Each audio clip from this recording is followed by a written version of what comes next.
नमस्कार किसान साथियों, इंडियन टेक्निकल फार्मिंग चैनल में आज आपका स्वागत है, जहां पर बात होती है केवल और केवल किसान की। मेरा नाम दलबीर है और मेरे इस यूट्यूब चैनल में आपका स्वागत है। मेरे इस यूट्यूब चैनल का नाम इंडियन टेक्निकल फार्मिंग है और आज मैं आपके लिए खेती से जुड़ी एक नई वीडियो लेकर आया हूं। इस वीडियो में आज मैं आपको बताता हूं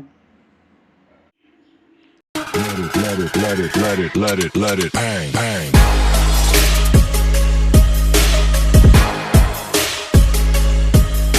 कपास की वैज्ञानिक खेती कब और कैसे करें, जिससे कि हमें फसल की अच्छी पैदावार व अच्छी इनकम प्राप्त हो। और कपास की बिजाई के समय कौन कौन सी सावधानी रखें, जिससे कि बीज का अंकुरण 100% तक को हो, जिससे कि हमें कम खर्च व कम समय में ज़्यादा से ज़्यादा फसल की पैदावार प्राप्त हो, जिससे कि हमें एक अच्छी इनकम प्राप्त हो। आज हम बात करते हैं कि कपास की वैज्ञानिक खेती करने का उपयुक्त समय कौन सा है। कपास की खेती करने के लिए खेत का चुनाव। कपास की वैज्ञानिक खेती करने के लिए मिट्टी की जांच। कपास की वैज्ञानिक खेती करने के लिए पानी की जांच करवाना क्यों जरूरी है। कपास की वैज्ञानिक खेती करने के लिए भूमि की कैसी होनी चाहिए। कपास की खेती के लिए जलवायु कैसी होनी चाहिए। कपास की खेती के लिए किस तरह खेत की तैयारी करें। कपास की खेती के लिए फसल पद्धति या फसल चक्कर। कपास की वैज्ञानिक खेती करने के लिए किस प्रकार के बीज का चुनाव करें, किस कौन कौन सी बीज की उन्नत किस्में हैं, बीज का उपचार किस तरह से करें, बीज की मात्रा कितनी ज़रूरी है। कपास की वैज्ञानिक खेती करने के लिए फसल की बुआई का समय। कपास की वैज्ञानिक खेती करने के लिए जल, कीट व रोग का प्रबंधन क्यों जरूरी है। कपास की वैज्ञानिक खेती के लिए कौन कौन से स्प्रे करें। इस वीडियो को अंत तक जरूर देखें ताकि आपको खेती से जुड़ी सभी जानकारी प्राप्त हो। अगर आप चैनल पर नए हो तो वीडियो को लाइक, शेयर, कमेंट व चैनल को सब्सक्राइब जरूर करना ताकि अन्य किसानों को खेती से जुड़ी सभी जानकारी प्राप्त हो और आने वाली वीडियो की नोटिफिकेशन आपको मिलती रहे। चलिए वीडियो को स्टार्ट करते हैं। कपास रेशे वाली नकदी फसल है, इसे सफ़ेद सोना भी कहते हैं। भारत में कपास एक महत्वपूर्ण फसल है। भारत में कपास की खेती सर्दियों से चली आ रही है, जिसका उल्लेख ऋग्वेद में भी मिलता है, जो यह दर्शाता है कि भारतीयों का कपास से वस्त्र बनाने का ज्ञान प्राचीन काल से ही रहा है। भारत विश्व का दूसरा सबसे बड़ा कपास उत्पादक देश है, जिसे पहले नंबर पर चीन आता है। कपास में एक तरह का फल होता है जो बोल्स कहलाती है। ये चिकने और हरे पीले रंग के होते हैं। फल के अंदर बीज और कपास की रेशा होती है। भारत में कपास की खेती सबसे अधिक महाराष्ट्र, मध्य प्रदेश, गुजरात, आंध्र प्रदेश और राजस्थान में होती है। कपास की खेती के लिए नंबर 1 उपयुक्त समय। नंबर 2 कपास की खेती के लिए खेत का चुनाव। नंबर 3 मिट्टी की जांच। नंबर 4 पानी की जांच। नंबर 5 कपास की खेती के लिए भूमि। नंबर 6 जलवायु। नंबर 7 खेत की तैयारी। नंबर 8 फसल पद्धति या फसल चक्कर। नंबर 9 कपास की खेती के लिए बीज का चुनाव, बीज की उन्नत किस्में, बीज का उपचार व बीज की मात्रा। नंबर 10 फसल की बिजाई या फसल की बुआई। नंबर 11 फसल की बुआई सिंचित तथा असिंचित क्षेत्रों में। नंबर 12 खरपतवार की रोकथाम। नंबर 13 30 दिन बाद सिंचाई, फिर निराई, फिर गुड़ाई, फिर 30 दिन बाद सिंचाई या फिर वर्षा आधारित, फिर खाद का प्रबंधन, फिर जल का प्रबंधन, फिर कीट व रोग का प्रबंधन। मोनो, टाटा, आसाटाप, इमिडाक्लोप्रिड इत्यादि का स्प्रे करें। फल फूलों की वृद्धि के लिए प्लानोफिक्स कल्टार जैसे टॉनिक का ही इस्तेमाल करें। फिर चुनाई। नंबर 1 उपयुक्त समय। कपास की बिजाई का उपयुक्त समय अप्रैल व मई महीना होता है। बाजार में कपास की बहुत सी वैरायटियाँ उपलब्ध होती है। अप्रैल महीने में बिजाई के लिए अगत्य वैरायटी व 15 मई के बाद हम पछेती वैरायटी का ही चुनाव करते हैं। नंबर 2 खेत का चुनाव। इसके बाद हम कपास की बिजाई के लिए हम खेत का चुनाव करते हैं। अगर पहले उस खेत में सरसों की बिजाई की थी तो सरसों के फन्नों को रोटावेटर की सहायता से 1-2 बार अच्छी तरह से जुताई कर दे ताकि सरसों के फन्ने अच्छी तरह से मिट्टी में मिल जाए। फिर आप हैरो की सहायता से 1-2 बार अच्छी तरह से जुताई कर दे। फिर आप लेजर लेवलर की सहायता से खेत को समतल कर दें ताकि खेत की सिंचाई अच्छी तरीके से हो सके। नंबर 3 मिट्टी की जांच। सबसे पहले अपने खेत की मिट्टी की जांच करवा लें, जिससे हमें यह पता चल जाता है कि मिट्टी में किन किन पोषक तत्वों की कमी है और खेत की मिट्टी किन किन फसलों के लिए उपयुक्त है और इस मिट्टी में कौन कौन सी फसलें उगाई जा सकती है, जैसे गेहूँ, चना, अरहर, सरसों, राया, बरसीन, गन्ना, आलू, मक्का, बाजरा, कपास इत्यादि। मिट्टी की जांच से हमें यह पता चल जाता है कि इसका पीएच मान कितना है। पानी की जांच। अगर आप फसल की बिजाई के लिए नहरी पानी का इस्तेमाल करते हो तो यह सभी प्रकार की फसलों के लिए अच्छा है और इसमें बीज का अंकुरण 100% तक हो जाता है। अगर आप ट्यूबवेल के पानी से फसलों की बिजाई करते हो तो आप इस ट्यूबवेल के पानी की जांच करवा लें। अगर ट्यूबवेल का पानी पीने में मीठा है तो इसमें पानी का पीपीएम ज़्यादा हो सकता है और बीज अंकुरण के समय यह एक समस्या बन जाती है। अगर पानी का पीपीएम 1000 से कम है और यह सभी प्रकार की फसलों के लिए अच्छा है और इसमें बीज का अंकुरण 100% तक हो जाता है। अगर पानी का पीपीएम 1000 से ज़्यादा है तो इसमें बीज का अंकुरण सही तरीके से नहीं हो पाता, इसलिए पानी की जांच करवाना बहुत ज़रूरी है। खेत की तैयारी व गोबर की खाद। अगर आप खेत में गोबर की खाद का इस्तेमाल करते हो तो 8 से 10 ट्रॉली 1 एकड़ के लिए पर्याप्त रहती है। गोबर की खाद जमीन में अच्छी तरह बिखेर कर जमीन को समतल कर देना चाहिए। सिंचाई, बत्तर, जुताई, कल्टीवेटर, सुहागा। अब आप खेत को अच्छी अब आप खेत को अच्छी तरह से सिंचाई कर दें। जमीन के बत्तर आते ही हैरों की सहायता से खेत की अच्छी तरह 1-2 बार जुताई कर दें और फिर आप कल्टीवेटर सुहागा की सहायता से जमीन को समतल कर दें। कपास की खेती के लिए भूमि। कपास की खेती को सभी तरह की जमीन पर की जा सकती है, फिर भी दोमट मिट्टी भूमि को कपास की खेती के लिए सबसे सर्वोत्तम माना गया है। बलुई जमीन, क्षारीय भूमि और कंकड़ से भरी हुई जमीन पर कपास की खेती नहीं की जा सकती है। भूमि की तैयारी करते समय सबसे पहले खेत की जुताई लगभग 25 सेंटीमीटर गहरी करनी चाहिए। जरूरत के अनुसार दोबारा 2 से 3 बार देसी हल चलाकर खेत की जुताई कर दे और फिर उससे भुरभुरा कर फिर से भूमि को समतल भूमि बना देना चाहिए।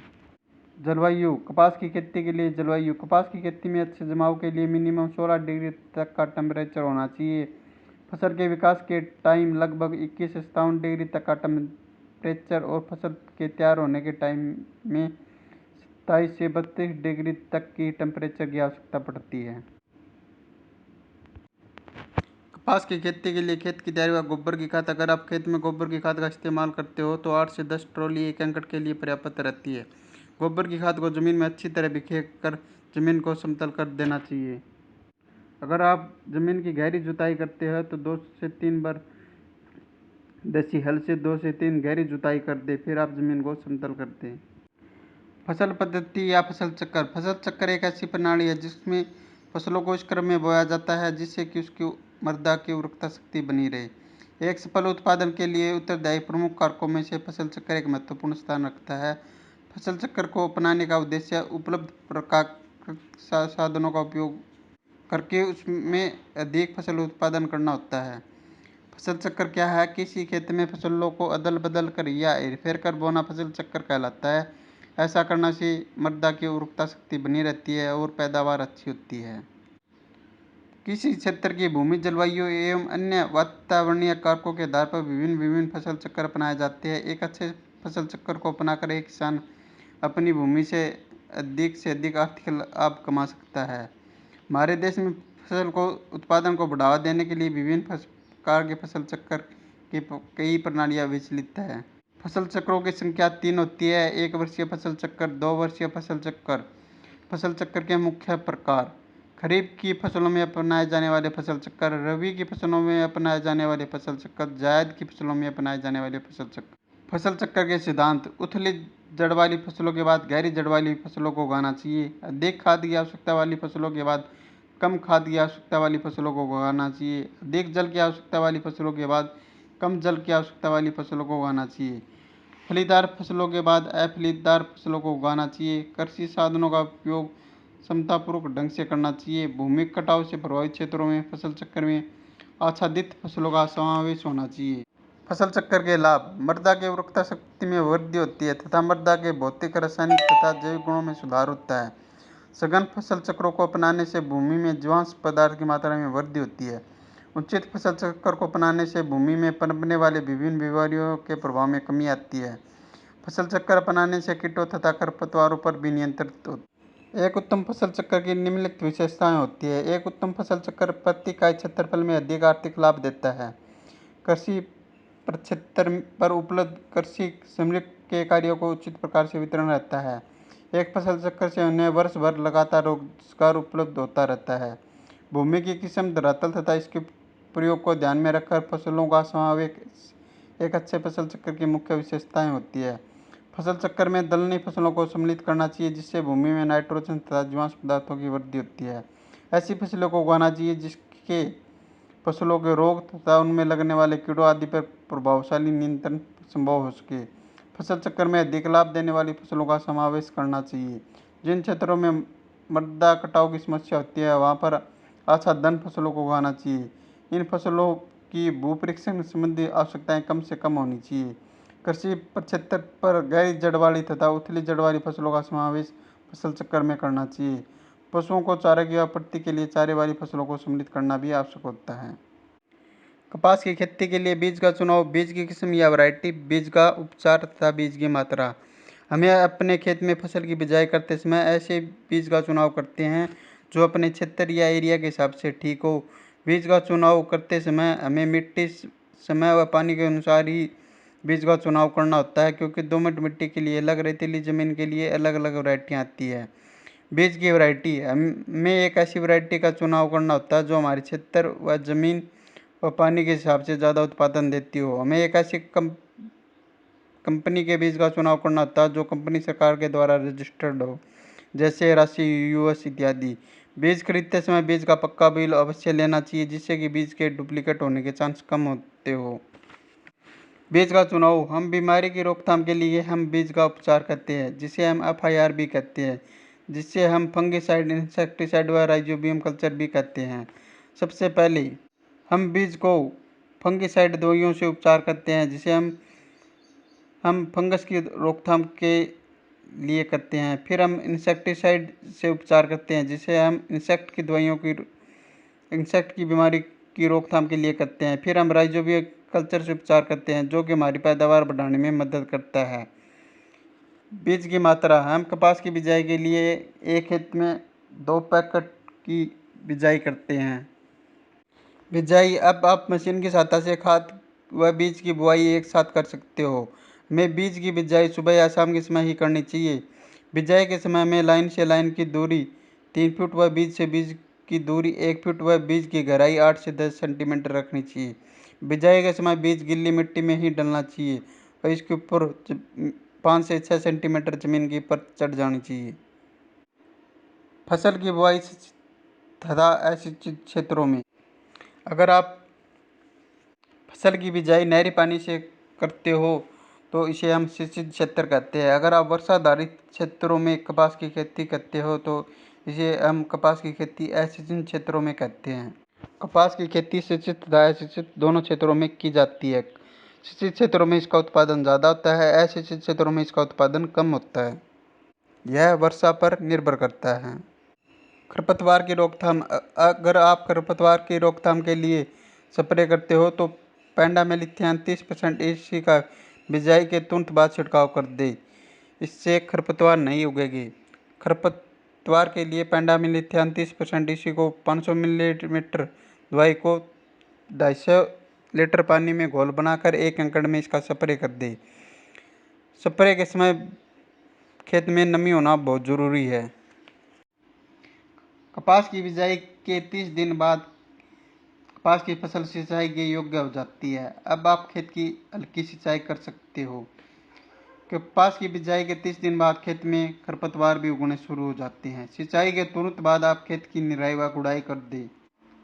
सिंचाई के बाद जमीन के बत्तर आते ही आप खेत में खाद की बिजाई कर दें। 1 एकड़ के लिए 30 किलो DAP, 20 किलो पोटास व 15 से 20 किलो यूरिया की आप बिजाई कर सकते हो। इसके 30 दिन बाद फिर आप खेत की सिंचाई कर दो, या फिर आप वर्षा हो जाए तो खेत की सिंचाई न करें। जल प्रबंधन, कपास की खेती के लिए जल का प्रबंधन होना भी बहुत ज़रूरी होता है, क्योंकि अगर बारिश ज़्यादा हो जाए तो खेत में पानी इकट्ठा हो जाता है, जिससे खेत में ज़्यादा बीमारी आ सकती है। इसलिए जल का प्रबंधन भी होना बहुत ज़रूरी होता है, क्योंकि कपास की फसल ज़्यादा पानी को नहीं मानती है। कपास की खेती के लिए निराई गुड़ाई, पहली निराई गुड़ाई अंकुरण के 15 से 20 या 20 से 25 दिन के बाद करनी चाहिए। वहीं यदि फसल में सिंचाई की जरूरत पड़ रही है तो हल्की सिंचाई करनी चाहिए। इससे कीट व रोग का असर कम रहता है एवं अच्छी पैदावार होती है। कपास की फसल में लगने वाले प्रमुख कीट गुलाबी सुंडी। कपास की फसल के लिए अगर कोई सबसे बड़ा दुश्मन कीट है तो वह गुलाबी सुंडी है, जो अपना पूरा जीवन उसके पौधे पर बिताता है।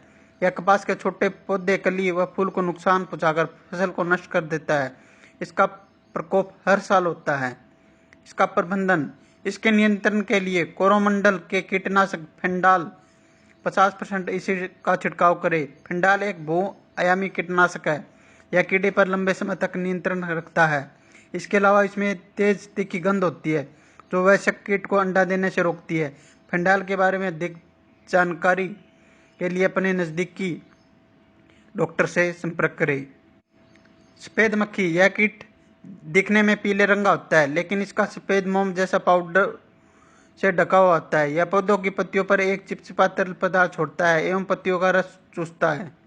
सफ़ेद मक्खी की रोकथाम। सफ़ेद मक्खी कीट के प्रबंधन के लिए कोरोमंडल का फिनियो कीटनाशक का उपयोग करें। फिनियो में दो अनोखे कीटनाशकों की जोड़ी है, जो कि दो विभिन्न कार्यशैली से काम करते हैं। इसके अलावा यह पाइटोटॉनिक प्रभाव से युक्त है, जिसमें कीटों को तुरंत एवं लंबे समय तक कार्य करने की यह सफ़ेद मक्खी के सभी चरणों जैसे अंडा, निप, वयस्क को एक बार में समाधान उपलब्ध करवाता है। इसकी प्रति एकड़ 400 से 500 मिलीमीटर की मात्रा की जरूरत पड़ती है। यह बेहद कोमल कीट होता है, जो दिखने में मटमैले रंग का होता है। महू कीट कपास की पत्तियों को खुरचकर उसका रंग चूस लेता है। इसके बाद पत्तियों पर एक चिपचिपा पदार्थ छोड़ देता है। प्रबंधन, इस कीट की रोकथाम के लिए कोरोमंडल के फिनियो कीटनाशक का छिड़काव करें। यह कीटनाशक कीटों को तुरंत और लंबे समय तक नष्ट करने में कारगर है। तेला कीट, काले रंग का यह कीट पौधों की पत्तियों को खुरचकर उसका रस पी जाता है। इसकी रोकथाम के लिए फिनियो कीटनाशक का प्रयोग करें। यह रस चूसक कीट है, जो कि कपास की फसलों को अत्यधिक नुकसान पहुंचाता है। इसकी रोकथाम के लिए फिनियो कीटनाशक का ही प्रयोग करें। हरा मच्छर, यह दिखने में 5 भुजाएं और पीले रंग का होता है। इस कीट के आंखों के पंखों पर काला धब्बा पाया जाता है, जो कि कपास की शिशु एवं वयस्क अवस्था में पत्तियों का रस चूसता है, जिससे पत्तियां पीली पड़कर सूखने लगती है। प्रबंधन, इस कीट के प्रबंधन के लिए पूरे खेत में प्रति एकड़ 10 पीले प्रपंच लगाना चाहिए। इसके अलावा 5 मिलीमीटर नीम तेल को 1 मिलीमीटर टिनोपोल या